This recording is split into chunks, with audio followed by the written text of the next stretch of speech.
We're practicing target acquisition. Members of the Southeast Michigan Volunteer Militia meet for training.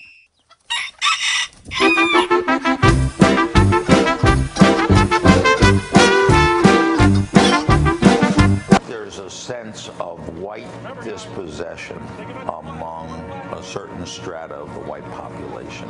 They feel like this used to be their country, they ran it, and now they don't, and they want their country back. They be like, Smooth, what? Can you teach me how to Doughie? You know why? Cause all the bitches love me.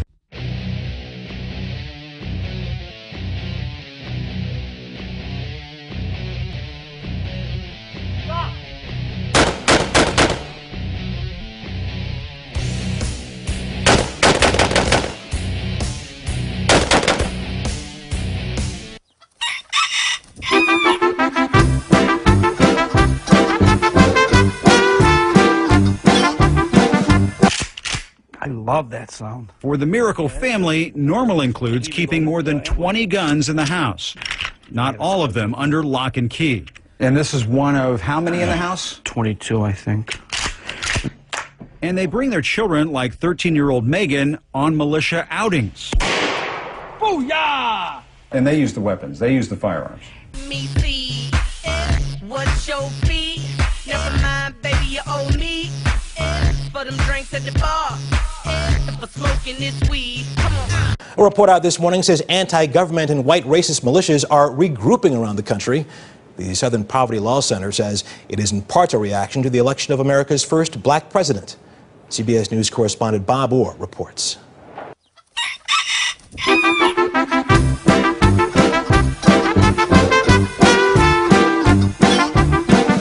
That the threat from militias and extremists is on the rise. The report says 50 new militia training groups have popped up in just the last 2 years.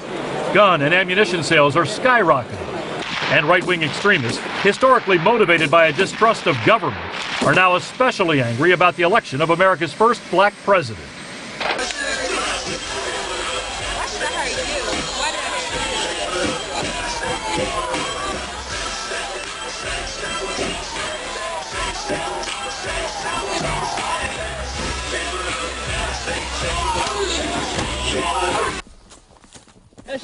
Fire, fire, fire. That's the translation from Hebrew to English of a military exercise translated from the Jewish state of Israel to American soil. But these men aren't preparing for combat. They are civilians.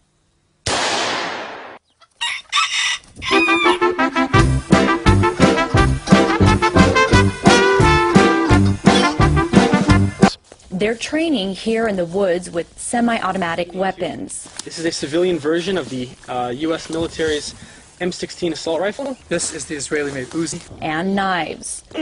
Into it, so put your arms up. Let's go.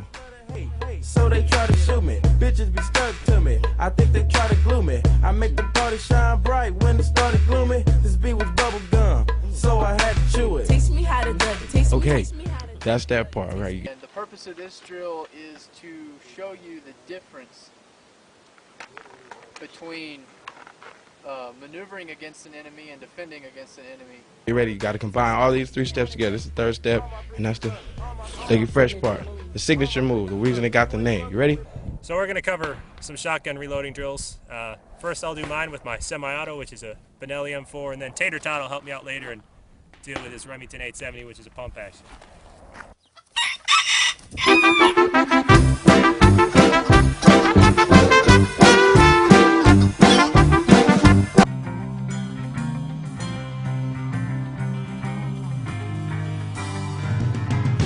Beyond the boundaries of your city's lights.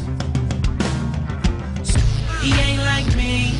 I can make your days and nights look like fantasy. He ain't got nothing on me. My garage look like the DuPont registry. I'm so superb.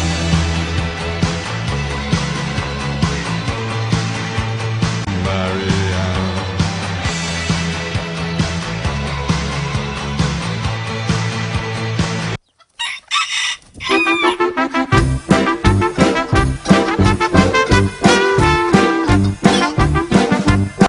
Militias and extremist groups are on the rise in this country, Kieran, but who's joining these groups? Jim went home with the leader of one militia to get to know him and his family. And I live to tell the tale, that's right.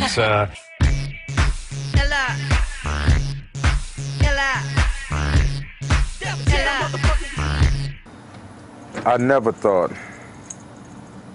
that I would witness what I did during Katrina. You know, not now, just parents. Not among some individuals that I classified as neighbors. Malik Rahim is one of a handful of blacks living in Algiers Point. In the days after Katrina, he says he was threatened at gunpoint by several white neighbors.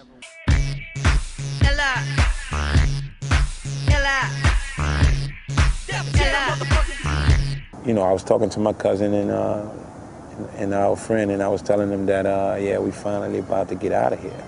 You know, I was talking, because my cousin was on the side of me, on the right side, and I looked down at my arms and everything, and because you know, some of the shots hit me in my arm, my chest, my neck, my stomach, and you know, I just saw blood everywhere.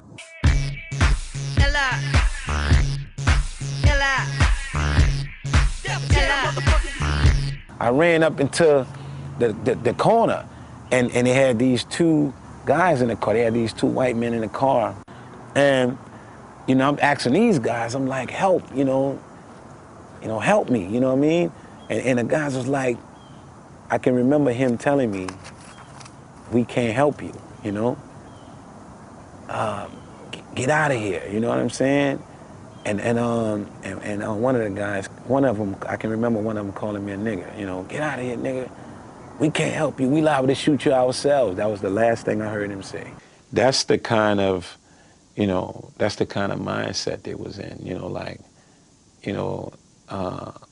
if it was some kind of race war or something.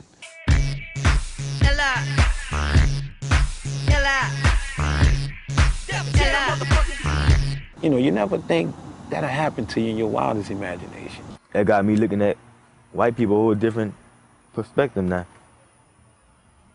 Not everybody, but a majority of them, I don't look at them the same, because if I know they had a chance to do something to me, they'll do it. Because 99% of the chance they're going to get away. I think they try to glue me. I make the party shine bright when it started gloomy. This beat was bubble gum, so I had to chew it. Teach me how to do it. Teach me, Okay, teach me how to do it. that's that part, right?